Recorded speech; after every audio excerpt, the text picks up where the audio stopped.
सोना ते मैथू दूर गया है, होके सजन मजबूर गया है। अखियां दे वास्ते खुशियां होवन, होके हिजर विच चूर गया है।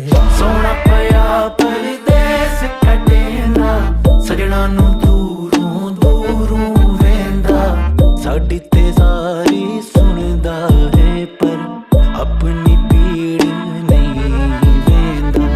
सोना ते सूट बजेंदा है, पर अपनी पीड़ ना वेंदा है। सोना ते सूट बजेंदा है, पर अपनी पीड़ ना वेंदा है। अखां दे वास्ते भेजे कज्जल, ना मोही दूरी वेंदा है।